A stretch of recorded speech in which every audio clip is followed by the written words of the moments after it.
In this tutorial, we will be introducing histograms. Histograms with equal class intervals. Grouped continuous data can also be plotted on a graph called a histogram.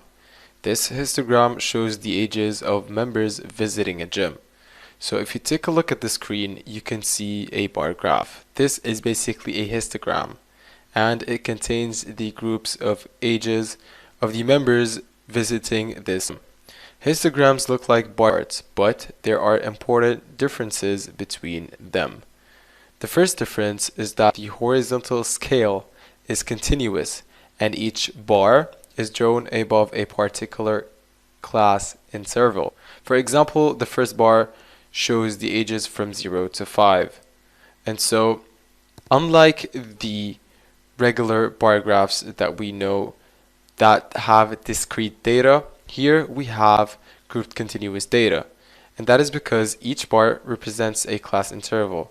As you can see here, the bar has the interval of a age group, while in the regular bar graphs, it is limited to discrete data.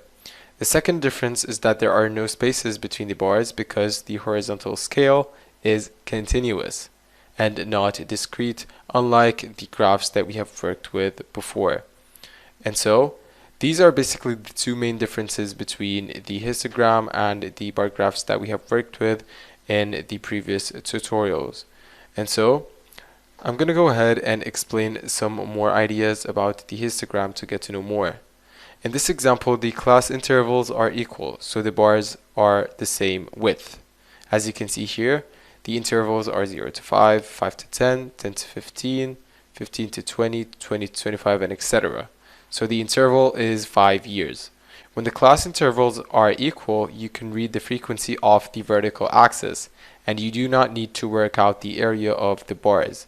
And of course, each bar is going to have the same width as the one before and after, and that is because all of these bars represent the same equal class interval, which is a 5-year interval.